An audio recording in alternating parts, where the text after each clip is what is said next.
I hope. Ma'am Gems, ito yung situation. We're thinking out of the box. We're Right, acting exactly. not based on rules and regulation, but what is good for the OFWs. Right. So, submit to us the contract. Be open lang that we will have comments. That's our work to check it.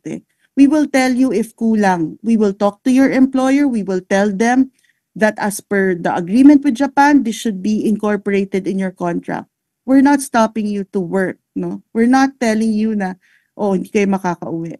But what we're telling you is that, alam nyo, merong terms and conditions na napag-agriapan, kulang yung sa inyo.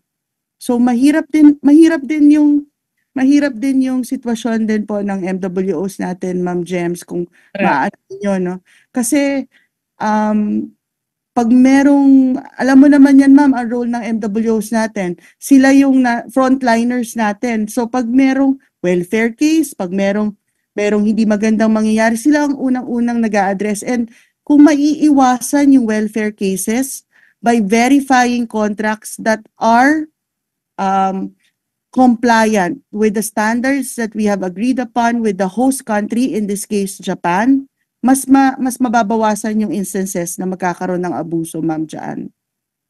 Now we truly understand, no, Yusek PY. That's why kasi yung ginagawa, actually we applaud Yusek PY and of course the Labats of Japan, because what you're doing is already outside, out of bounds doon sa ating normal na policy, no?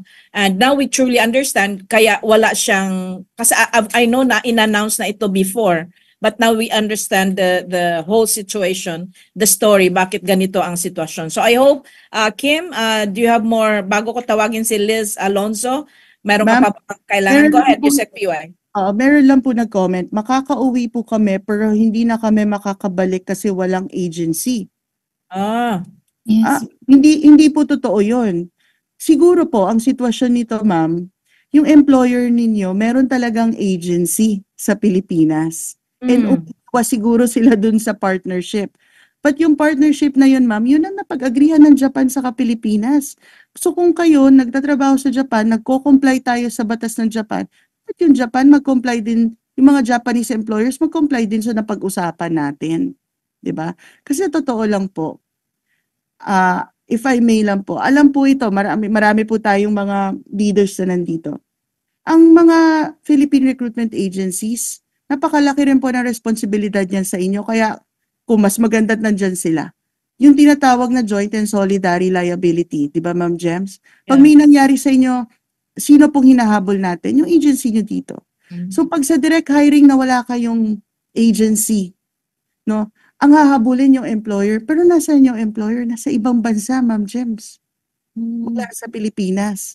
So doon po kami nanggagaling. Kaya nung unang-unang panahon pa, napag-agrihan nila na ganun yung proseso. So ngayon pa lang, Ma'am, I'll give the floor muna to Labat Beth just to continue. Labat Beth, totoo ba itong makakauwi sila pero hindi makakabalik kasi walang agency pag na-check nyo na yung kanilang kontrata?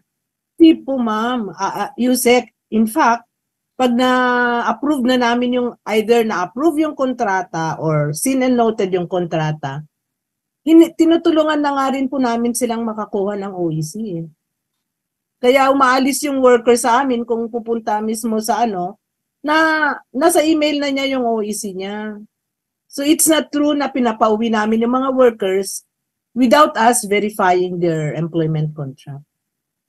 Parang point of clarification lang din sa aming mga listeners or sa aming mga advocates or the SSW. Do we have parang check and balance kung dito galing sa Pilipinas, sa DMW, meron na ba tayo niyan, Yusek PY, that we will know kung sino yung agency dito nakakambal or kapartner ng agency sa Japan? Do we have that record sa DMW and vice versa sa Japan and the Philippines? Do we have those? Ma'am, definitely yung MWOs natin, they know kung sino po yung mga accredited Philippine recruitment agencies. Alam nila kung sino yung mga kumiyay, alam nila kung sino yung mga employers na merong kapartner na. And I think, right now, ma'am, medyo malalayo kasi yan lugar sa Japan, no? That's why Labat Beth earlier was asking, alam nyo ba yung email address nila? Alam nyo ba yung contact number? You can email them. Okay. So, clear na yon, Kim? Any more inputs bago tawagin si Liz?